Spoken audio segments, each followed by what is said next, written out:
Rido. In the limited time I had to play Agents Biohunters, I got a pretty good idea of the different roles each of the characters have and got to grips with how well they play.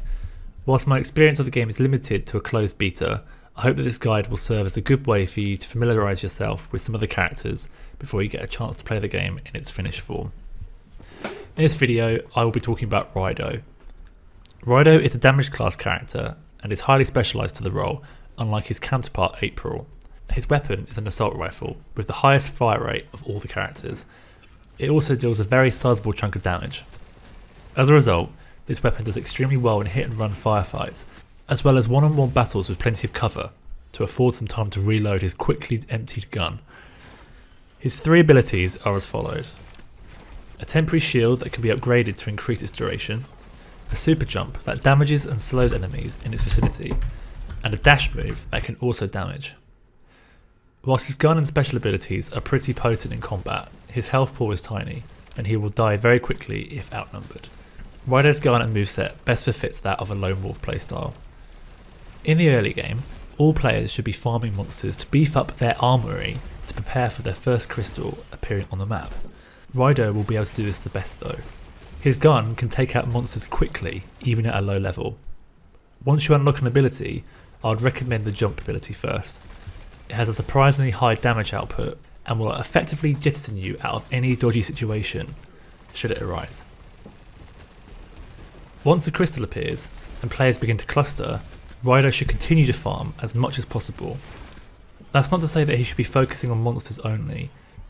If you find any players wandering around on their own, they are perfect prey for a Rido player. Assuming the other player is on a similar power and health as you are, a good Rido player will be able to win any 1v1 firefight. This means lots of XP, which will only make you more and more deadly. At this point, you will need to play a less passive role if your team are to capture the crystal. It is important to assess the situation, however. If the zone is surrounded by enemies, do not go in alone. This advice carries for all players of course, but especially for Rido. Instead, if the enemy has the upper hand, try and run in and position some well placed towers with the orbs you obtain from farming. An ideal scenario would be planting a spawner very near the zone so your team can constantly flood the enemy with your forces. Rido is extremely good at guerrilla tactics like this, and he can escape from a situation very fast. All three of his abilities are very useful for running away quickly without taking too much damage.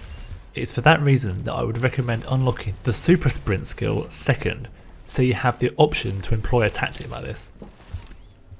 If your team is dominating the crystal zone, a Rido player can afford to leave the zone and ensure an ill-prepared enemy team don't make a comeback.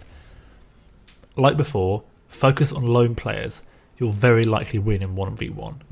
If you notice any rogue turrets, or even more importantly, a spawner, you should make it an absolute priority to take those out first.